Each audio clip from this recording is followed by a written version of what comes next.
Құрметті отандастар, Қазақстан Республикасының мені сайлауда таңдаған азаматтарына өз атымнан ризалығымды білдірткім келеді. Қазақстан Республикасының президент ретінде ең бірінші, ең басты бұйрығым сыбайлас жемқорлықта ұсталған немесе күдіктелген депутаттарға өлім жазасын бекітемін. Ауыр жүрекпен,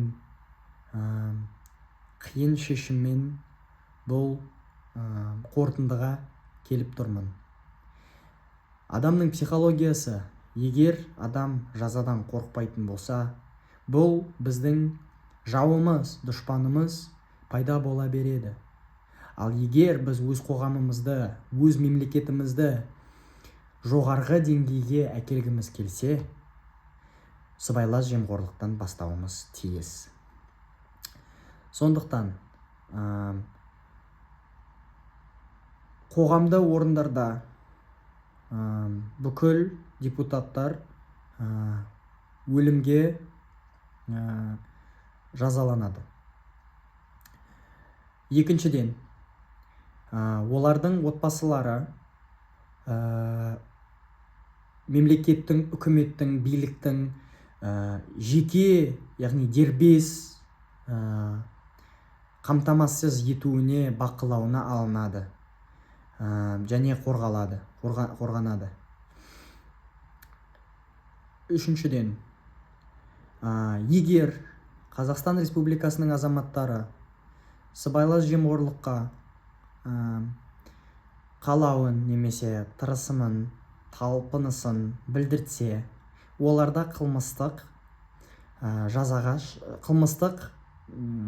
жауапкершілікке шақырылады. Бүгінгі күннен бастап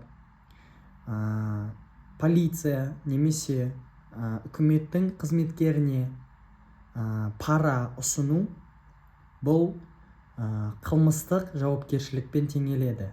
Яғни адам өлтірумен, зорлаумен және тағы да басқа. Және оның салдарлары да оған тән.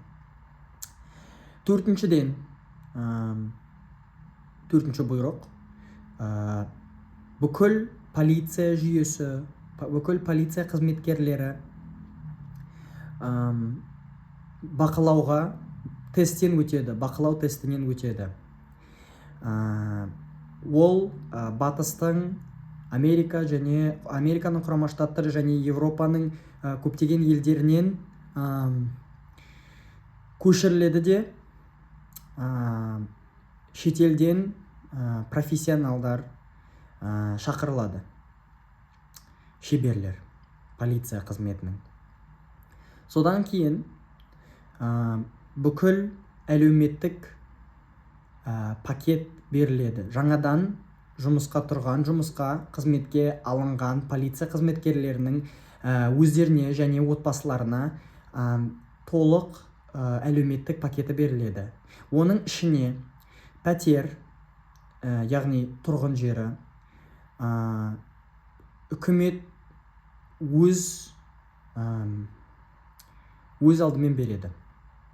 Екіншіден, оған қызметкерлеріміздің балаларына бүкіл оқу, білім беретін жүйесінде тегін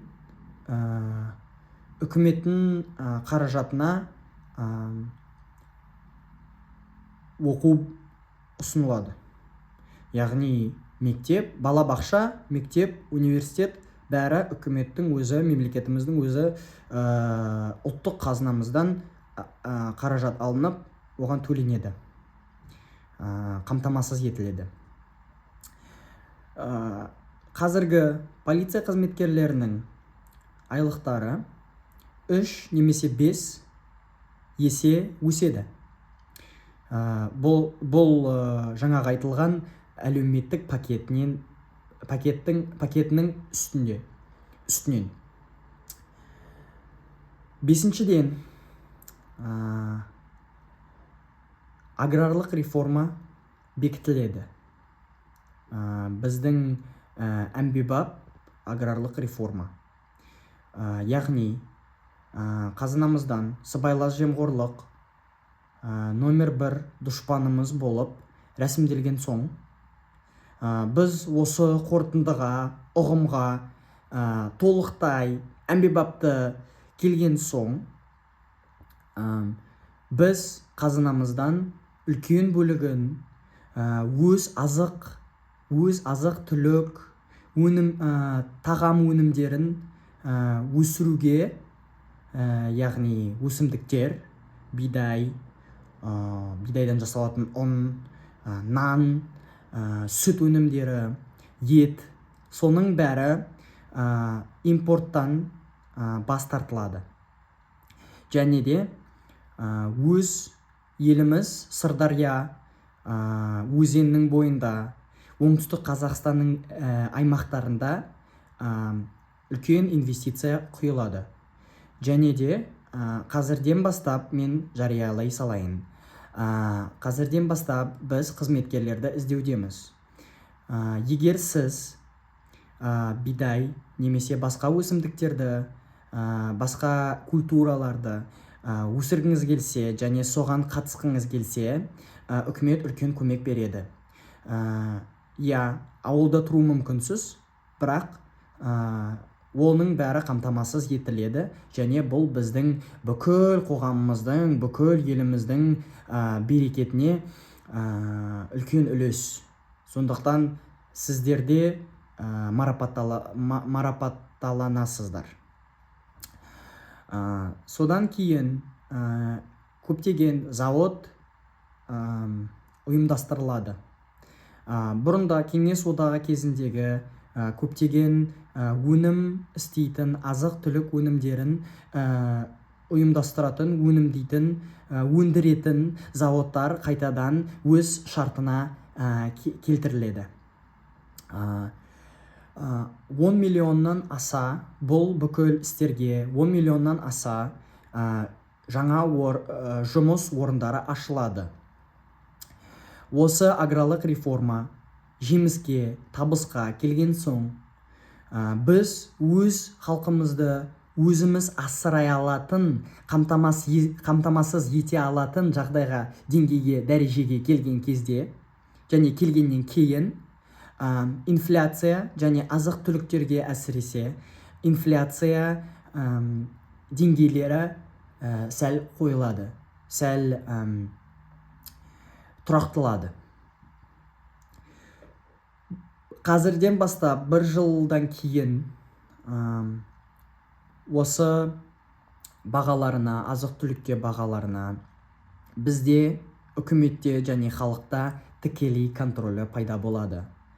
Сондықтан азық түлік импорт арқылы басқа елдерден алынбайтын болады. Тек өзіміз бүкіл өнімдерді, бүкіл азықтарды өздерімізге қамтамасыз ететін боламыз. Жетіншіден, ол әскерге үлкен инвестиция құйылатын болады. Егер біз татулықта өмір сүргіміз келсе, біздің татулықта өмір сүргіміз келсе, егер біз басқа елдердің Ресей немесе Қытай секілді империяларына бағынбайтын болатынымыз келсе, онда біз өз әскерімізге, өз қорғану жүйесіне үлкен өзгерістер енгізу керекпіз және тиіспіз. Қазірден бастап біздің экономикамыздың жылғы ішкі өнімінің 1% емес, 2 аса әрі 3% да енгізілетін болады және инвестиция алатын болады. Қазірден бастап біз шетелден әскери және қорғаныс техника және тағы да басқа шақыруға және сатып алуға талпынысымызды білдіріп бастаймыз. Ең соңғысы, қазақ тілі бүгіннен бастап қазақ тілі жалғыз ресми тілі болып саналады. Орыс тілінің мемлекеттік ресми тілінің дәрежесі, мәртебесі алынады. Бүгіннен бастап қазақ тілінде тек қана бір мемлекеттік тіл, ол қазақ тілі. Және әрбір азаматқа үкіметтің қазынасынан курсқа тегін билет беріледі. Бұл билетті сіз әкімшіліктен алып, тегін курсқа бара аласыздар. С сегодняшнего дня не будет отмазки незнания казахского языка, потому что будут инвестироваться деньги в давание образования в казахский язык, давание дате соответствующих знаний и техник обучения казахского языка. И все будет за счет государства. Не казахоговорящим гражданам Казахстана будет даваться срок в 3 года, чтобы выучить язык. Далее, через 3 года, те из нас, кто пройдет тест на знание государственного языка, единственного официального языка с нынешнего момента, будет даваться бонус в 10-15% на заработную плату ежемесячную. То есть, сдав тест на знание казахского не ниже уровня B1, согласно европейской системе оценивания знания языков, будет даваться надбавка в 10-15%. Также, если повторить то, что я сказал ранее, все депутаты с тяжелым сердцем, я должен сказать, все депутаты приговариваются к публичной смертной казни. Все те, кто был уличен или заподозрен, а также доказан в как это называется? При увеличении власти, при превышении власти. И также семьи этих депутатов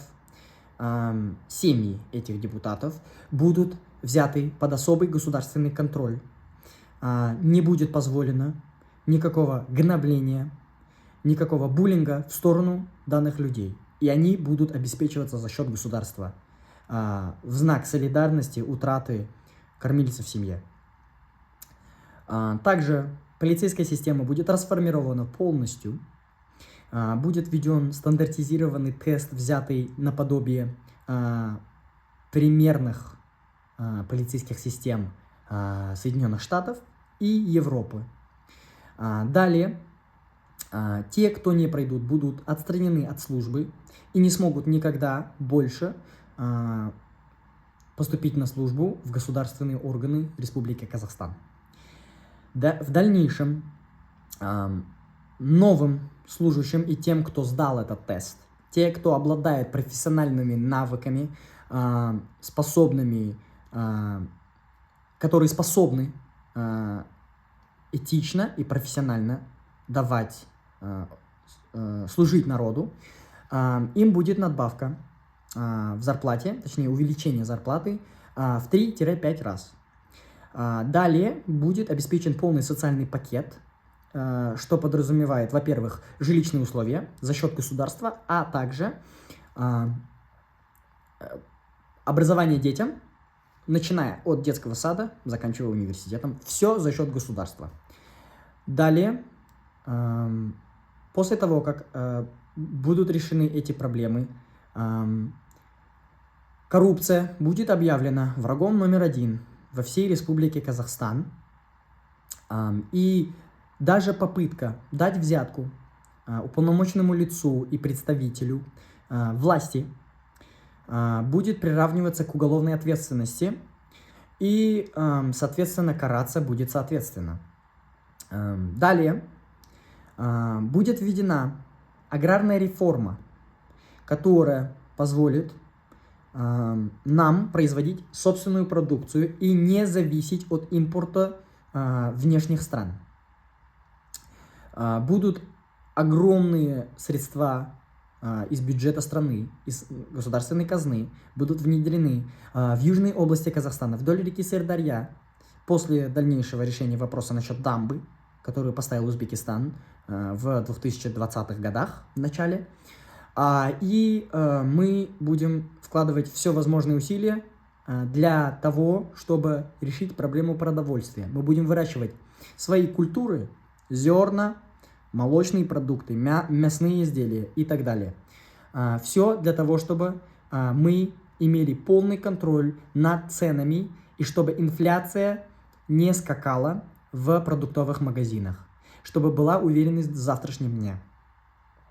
Далее, почему я говорю то, что коррупция запрещена и считается нашим врагом номер один? Да потому что мы, как представители власти, мы все выходцы из народа, мы представители народа. Соответственно, какие мы, соответственно, такой и народ.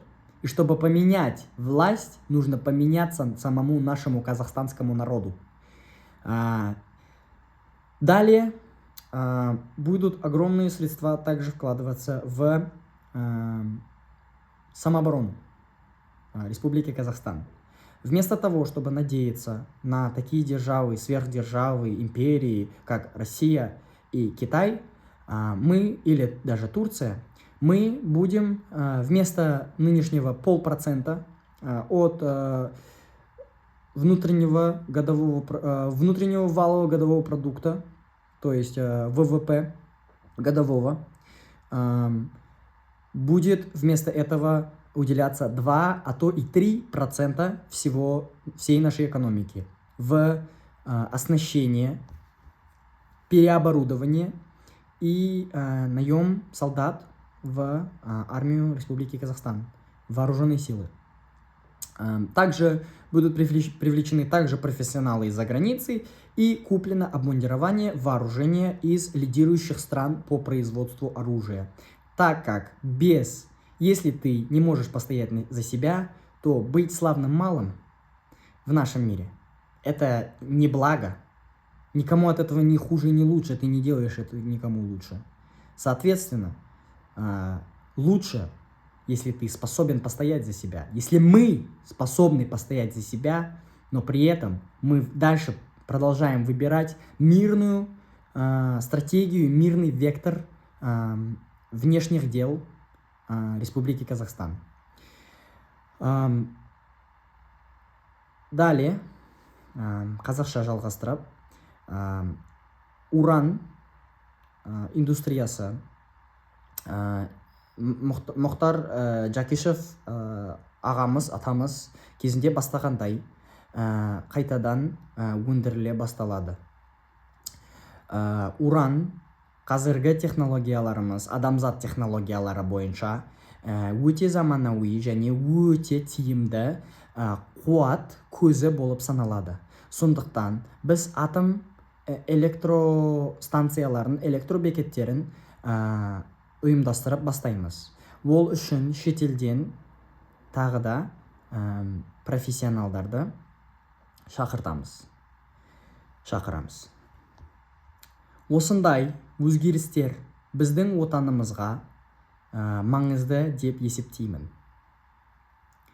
Осы өзгерістер күшке кірген соң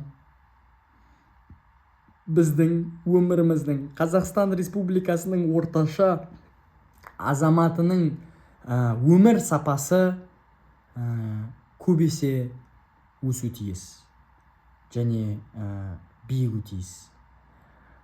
Осыдан кейін